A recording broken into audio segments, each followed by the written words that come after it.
കോട്ടയം ജില്ലയിലെ രണ്ട് പ്രധാനപ്പെട്ട മണ്ഡലങ്ങൾ ഈ വരുന്ന നിയമസഭാ തെരഞ്ഞെടുപ്പിൽ അതിപ്രധാനമായിട്ട് മാറും. ശക്തമായ ഒരു ത്രികോണ മത്സരത്തിലേക്ക് പോകും. ഒന്ന് പൂഞ്ഞാർ. 2016 ഈ ഒരു രാഷ്ട്രീയ പാർട്ടിയിലും നിൽക്കാതെ സ്വതന്ത്രനായി നിന്ന് ഏതാണ്ട് 26,000-ലധികം വോട്ടിൻ്റെ ഭൂരിപക്ഷത്തിൽ ജയിച്ച PC ജോർജ് ഇക്കുറി അവതരിക്കുന്നത് BJPയുടെ സ്ഥാനാർത്ഥിയായിട്ടാണ്. ഇതേ അവസരത്തിൽ PC ജോർജിൻ്റെ മകൻ ഷോൺ ജോർജ് BJPയുടെ സ്ഥാനാർത്ഥിയായിട്ട് പാലാ മണ്ഡലത്തിൽ മത്സരിക്കുന്നു.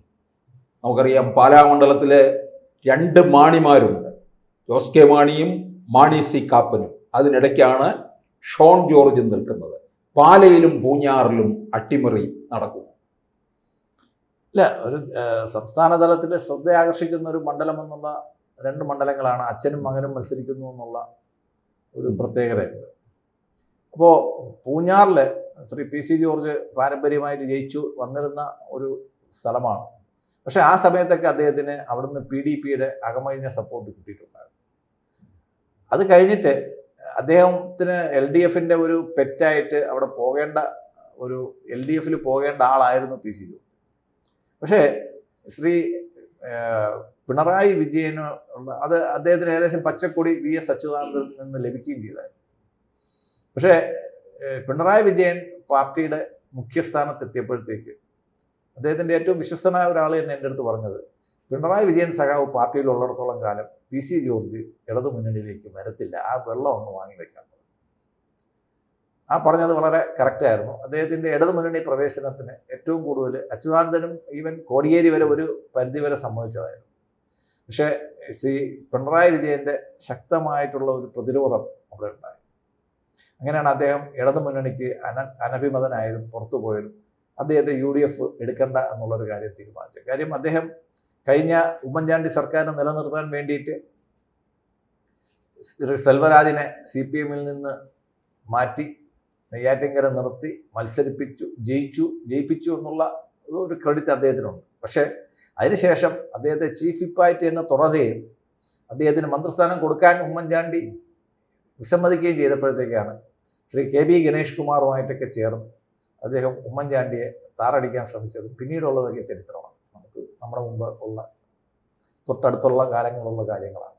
എന്തായാലും അതിനുശേഷം അദ്ദേഹത്തിന് മനംമാറ്റം ഉണ്ടാവുകയും അദ്ദേഹം BJPയിൽ ചേരുകയും ചെയ്തു.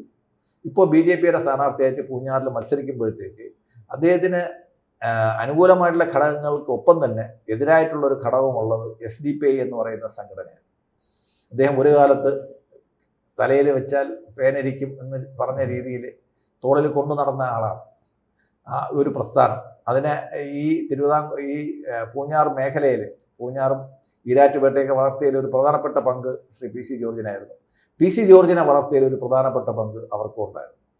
ഇവർ രണ്ടുപേരും ഈച്ചയും ചക്കരയായിരുന്നു കുറേ കാലം. പക്ഷേ പിന്നീട് PC ജോർജിന് മനസ്സിലായി ഇവരുടെ പോക്ക് ദേശദ്രോഹത്തിലേക്കാണെന്ന് മനസ്സിലായതോടെയാണ് അദ്ദേഹം SDPI ആയിട്ടുള്ള ബാന്ധവം വിടുകയും അദ്ദേഹത്തിന് BJPയിൽ ചേരാനുള്ള ഒരു തീരുമാനത്തിലോട്ട് അദ്ദേഹം ഉറച്ചു നിൽക്കുകയും ചെയ്തു. പാലയെ സംബന്ധിച്ചാണെങ്കിൽ മാണി സി കാപ്പൻ മാളയുടെ മാണിക്യം എന്നുള്ള രീതിയിൽ പാലയുടെ മാണിക്യമായിരുന്നു മാണി സാർ. അപ്പോൾ മാണി സാർ മരിച്ചതിന് ശേഷം ആ മണ്ഡലത്തിലോട്ട് തിരിച്ചു പിടിക്കാൻ ഇന്നുവരെയും KM മാണിയുടെ മകന് സാധിച്ചിട്ടില്ല എന്നുള്ളത് വീണ്ടും അവർക്കൊരു നൊസ്റ്റാൾജിയായിട്ട് അത് അവശേഷിക്കുകയാണ്.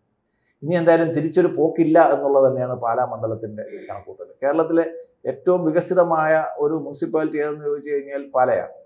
കാര്യം എല്ലാ രീതിയിലുമുള്ള ആ ഒരു ധനകാര്യമന്ത്രി ആയിരുന്നതിൻ്റെ ഒരു പ്രാഭവം പുള്ളിക്കാരൻ പാലയിൽ നല്ലവണ്ണം കാണിച്ചിട്ടുണ്ട്. എല്ലാ റെയിൽവേ സ്റ്റേഷൻ, ബസ് സ്റ്റാൻഡായാലും റോഡുകളായാലും എല്ലാം പൂർണ്ണ സൗകര്യങ്ങളുള്ള ഒരു മണ്ഡലമായിട്ട് പാല വളർന്നിട്ടുണ്ട്. പക്ഷെ പാലയിലും നമ്മൾ മനസ്സിലാക്കേണ്ടത്, ഒരു അടുത്ത കാലം വരെ ഒരു മസ്ജിദ് പോലും ഇല്ലായിരുന്ന പാലയിൽ ഏകദേശം 16ഓളം മസ്ജിദുകൾ ഈ കഴിഞ്ഞ ഒരു 3 വർഷത്തിനിടയ്ക്ക് അവിടെ രൂപീകരിക്കപ്പെട്ടിട്ടുണ്ട്. 16. അത് കാരണമായിട്ട് വന്നിരിക്കുന്നത് അവിടെ ഈ പാലാ ബ്രില്യൻസിൽ പഠിക്കാൻ വന്ന കുട്ടികളുടെ രക്ഷകർത്താക്കൾ അവിടെ താമസിക്കുകയും അവരുടെ സ്ഥലം വാങ്ങുകയും അവരുടെ വീടുകൾ വയ്ക്കുകയും അവരുടെ അധിവാസ കേന്ദ്രമായിട്ട് മാറിയപ്പോഴത്തേക്ക് പാലയുടെ ആ ഒരു ജിയോഗ്രഫി ഒന്ന് മാറി. അപ്പോൾ പാലയിലും മുസ്ലിം വോട്ടുകൾ ഒരു നിർണായകമായ ഒരു ഘട്ടത്തിലോട്ട് വന്നു തുടങ്ങിയെന്ന് വേണം നമുക്ക് മനസ്സിലാക്കാൻ. KM മാണിയുടെ മകൻ്റെ കയ്യിൽ മാത്രമായിട്ട് നിൽക്കത്തില്ല.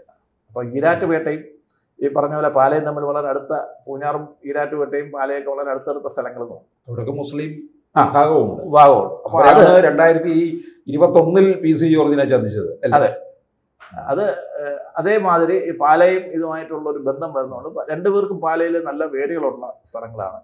കെ എം മാണിയുടെ സമയത്താണെങ്കിൽ പോലും, അത് കെ എം മാണിയുടെ പാർട്ടിയിലായിരുന്നല്ലോ PC ജോർജ് അവസാനം വരെയും. നിയമസഭാംഗമായിരിക്കുമ്പോഴത്തേക്ക് P C George K M മാണിയുടെ ചിഹ്നത്തിൽ മത്സരിച്ചാണ് MLA ആവുന്നത്. എന്തായാലും BJPക്ക് സാധ്യതയുള്ള മണ്ഡലങ്ങൾ തന്നെയാണ് ഈ രണ്ട് മണ്ഡലങ്ങളും. കാര്യം പള്ളിയുടെ സപ്പോർട്ട് എങ്ങനെയാണ് തിരിക്കുന്നതെന്ന് നമുക്കറിയത്തില്ല. പ്രത്യേകിച്ചും എറണാകുളം ജില്ലയിലാണ് സാബു ജേക്കബ് BJPയോട് ചേർന്നെങ്കിലും അദ്ദേഹത്തിൻ്റെയും വേരുകൾ ശക്തമായിട്ട് ക്രൈസ്തവ വോട്ടുകൾ തിരിക്കാനുള്ള കഴിവ് അദ്ദേഹത്തിനുണ്ട്. അത് പാലയിലും പൂഞ്ഞാറിലും ഒക്കെ ക്രൈസ്തവ വോട്ടുകൾ ഏകീകരിക്കാനും അത് BJPക്ക് അനുകൂലമായിട്ട് വരുത്താനും സാബു ജേക്കബിൻ്റെ BJPയിലോട്ടുള്ള ആ NDA ആയിട്ട് ചേരാനുള്ള ഒരു തീരുമാനം കൂട്ടുന്നു എന്ന് വേണം നമ്മൾ കണക്കാക്കാൻ. പക്ഷേ ഇവിടെ ഈ പാലയിൽ ഉണ്ടാകാൻ പോകുന്നത്, അവിടെ ജോസ് കെ മാണിക്ക് സംബന്ധിച്ചിടത്തോളം വലിയ പരിഗണനയിൽ നിൽക്കുകയാണ്. കാരണം മാണി സി കാപ്പന് ഒരുപടി മുന്നിലോട്ട് പോയി കഴിഞ്ഞിരിക്കുകയാണ്. 2021 തോൽവിയും ജോസ് കെ മാണിക്ക് ഉണ്ടെന്നുള്ളതാണ്. അല്ല, ജോസ് കെ മാണി UDFിലോട്ട് വരാതിരിക്കുന്നതിനുള്ള ഒരു പ്രധാനപ്പെട്ട തർക്കം എന്ന് പറയുന്നത് പാലാ സീറ്റിന്റെ കാര്യം. ഏറ്റവും മോശപ്പെട്ട സമയത്ത് ജോസ് കെ മാണി അപ്പുറത്ത് പോകുന്ന ഒരു സമയത്തും CPM UDFിന്റെ കൂടെ നിന്നത് മാണി സി കാപ്പനാണ് എന്നുള്ള ഒരു കാരണം കൊണ്ട് തന്നെ അദ്ദേഹം ജയിക്കുകയും ചെയ്ത സ്ഥിതിക്ക് ആ സീറ്റിനെ പറ്റിയിട്ട് ഒരു സംസാരമില്ല എന്നുള്ള ഒരു കർശനമായ നിലപാട് UDFിന്റെ സൈഡിൽ വന്നത് തന്നെയാണ് കെ എം മാണിയുടെ മകൻ UDFിലോട്ട് വരാതിരിക്കുന്നതിൻ്റെ ഏറ്റവും പ്രധാനപ്പെട്ട ഒരു കാരണം. ആ ഒരു സീറ്റ് വെച്ച് മാറാൻ തയ്യാറായിരുന്നുണ്ടെങ്കിൽ, മാണി സി കാപ്പന് തയ്യാറായിരുന്നുണ്ടെങ്കിൽ ചിലപ്പോൾ കേരള കോൺഗ്രസ് മാണിയുടെ തലവിധി തന്നെ വേറൊന്നായിട്ട് മാറുമായിരുന്നു. പക്ഷേ അതിന് അദ്ദേഹം ഒരിക്കലും തയ്യാറല്ല. അദ്ദേഹം വീണ്ടും അവിടെ ജയിക്കുമെന്നുള്ള ഒരു ഉറപ്പിൽ നിൽക്കുകയാണ്. അപ്പോൾ തമ്മിലുള്ള ശക്തമായ ത്രികോണ മത്സരങ്ങൾ ഉണ്ടാകുന്ന ഒരു സ്ഥലം എന്നുള്ള രീതിക്കാണ് ഈ രണ്ട് മണ്ഡലങ്ങളെയും നമ്മൾ കാണേണ്ടത്. അവിടെ BJP സ്ഥാനാർത്ഥികളുടെ അടിയൊഴുക്കുകൾ ധാരാളം പ്രതീക്ഷിക്കാം. ചർച്ചിൻ്റെ ഭാഗത്തു നിന്ന് ഹൈന്ദവ വോട്ടുകളും ക്രൈസ്തവ വോട്ടുകളും ഏകീകരിക്കുന്ന സമയത്ത് ഇസ്ലാമിക വോട്ടുകൾ ഇതിനെ ബാലൻസ് ചെയ്യാൻ വേണ്ടിയിട്ട് അപ്പുറത്ത് ഏകോപിക്കും എന്നുള്ള കാര്യത്തിലും നമുക്ക് സംശയമൊന്നുമില്ല. പക്ഷേ ഈ ഏതെങ്കിലും തരത്തിൽ BJPക്ക് ഈ രണ്ട് മണ്ഡലങ്ങളിൽ വിജയമോ അതല്ലെന്നുണ്ടെങ്കിൽ വലിയൊരു മുന്നേറ്റമോ ഉണ്ടായാൽ അത് പിൽക്കാലത്ത് മറ്റു മണ്ഡലങ്ങളിലും BJPയുടെ ഒരു വളർച്ചയല്ലേ കാണിക്കും. രണ്ടാം സ്ഥാനത്ത് BJP എത്തിയാൽ പോലും അത് കാര്യം. ഇപ്പോൾ നമ്മൾ വളർന്നു വരുന്ന ഒരു ട്രെൻഡ് ഇപ്പോൾ നമ്മൾ ഈ പ്രാദേശിക തെരഞ്ഞെടുപ്പിൽ നമ്മൾ കണ്ടതാണ്. BJP വളർന്ന പലയിടത്തും മൂന്നാം സ്ഥാനത്ത് പോയത് CPM ആണ്, കോൺഗ്രസ് അല്ലായിരുന്നു. അതെ, ഇത് പണ്ട് KG മാരാർ പറഞ്ഞ മാതിരി ഈ ചുവന്ന കൊടി വെയിൽ കൊണ്ട് പാകമാകുമ്പോഴത്തേക്ക് അത് കാവിക്കൊടി ആവും എന്ന് പറഞ്ഞതുപോലെ ഈ പഴയ പല ചെങ്കൊടികളും പാകമാകുമ്പോഴത്തേക്ക് അത് കാവിക്കൊടിയായിട്ട് മാറിയിരിക്കുന്നു. അത് ഒന്നുമില്ലെങ്കിൽ ഇടുക്കിയിൽ രാജേന്ദ്രൻ തന്നെ ഒരു കാവിക്കൊടിയും പിടിച്ചുകൊണ്ട് നിൽക്കുന്ന ഒരു അവസ്ഥ നമുക്കൊന്നും ചിന്തിക്കാൻ പറ്റത്തില്ല. ഇപ്പോൾ കമ്മ്യൂണിസ്റ്റ് നേതാക്കൾ അവിടെ ഉണ്ടാവുകയാണെങ്കിൽ രണ്ടാം സ്ഥാനത്തിന് വേണ്ടിയിട്ടൊരു മത്സരം അവിടെ നടക്കുന്നുണ്ട്. അവിടെ CPM ഇത്തവണ മൂന്നാം സ്ഥാനത്ത് പോവുകയാണെങ്കിൽ, കെ എം മാണിയുടെ മകൻ്റെ പാർട്ടി മൂന്നാം സ്ഥാനത്ത് പോവുകയാണെങ്കിൽ അവരെ രാഷ്ട്രീയമായിട്ട് എഴുതി തള്ളുന്ന ഒരു അവസ്ഥയാണ്. ഇപ്പം PJ ജോസഫിൻ്റെ പാർട്ടി UDFിൽ ഒരു എഴുതിത്തള്ളിയ അവസ്ഥയാണ്. കിട്ടുന്നത് വാങ്ങിച്ചുകൊണ്ട് നിൽക്കാൻ പറ്റുമെങ്കിൽ നിൽക്കുക, അല്ലെങ്കിൽ വേറെ വഴി നോക്കുക എന്നുള്ള രീതിക്കാണ് PJ ജോസഫിൻ്റെ പാർട്ടിയെ അവർ ആ ഒരു രീതിയിലാക്കിയിരിക്കും. പാലായിലും തോറ്റു കഴിഞ്ഞാൽ, മൂന്നാം സ്ഥാനത്ത് എത്തിക്കഴിഞ്ഞാൽ കെ എം മാണിയുടെ മകൻ്റെ പാർട്ടിക്കും ഉണ്ടാകാൻ പോകുന്ന അവസ്ഥ ഇത് തന്നെയാണ്. കിട്ടുന്നത് വാങ്ങിച്ച് മുന്നണിയിൽ നിൽക്കാൻ സൗകര്യം ഉണ്ടെങ്കിൽ നിൽക്കുക, അല്ലെങ്കിൽ നിങ്ങൾക്ക് വേറെ പോവുക. വേറെ എവിടെ പോകാനാണ്? അതാണ് നോക്കുന്നത്. അവിടെ തന്നെ കംഫർട്ടബിൾ ആയ കെ എം മാണിയുടെ മകൻ PJ ജോസഫിനെ UDFിൽ നിന്നും LDFിലേക്ക് ക്ഷണിക്കുന്ന ഒരവസ്ഥയാണ് നമ്മൾ കാണുന്നത്. കേരള കോൺഗ്രസ്സുകൾ ഏകീകരിക്കണം, അവരുടെ ഏകീകരണം ആവശ്യമാണെന്നാണ് അദ്ദേഹം ഇപ്പോൾ പറയുന്നത്. അപ്പോൾ അദ്ദേഹത്തിൻ്റെ അവിടുത്തെ അവസ്ഥ മെച്ചപ്പെടുത്തണമെങ്കിൽ, കാര്യം 10 സീറ്റാണ് ഇവിടെ PJ ജോസഫിന് ചോദിക്കുന്നത്.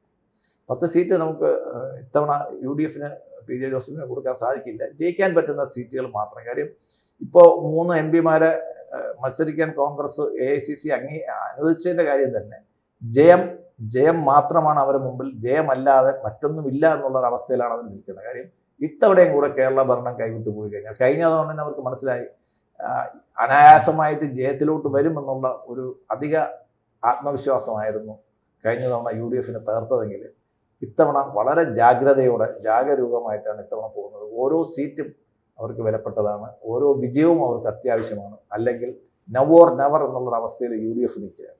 കൂടുതൽ വാർത്തകളും വിശേഷങ്ങളും നിങ്ങളിലേക്ക് എത്താൻ ABC മലയാളം സബ്സ്ക്രൈബ് ചെയ്യുക, ബെൽ ബട്ടണും അമർത്തുക.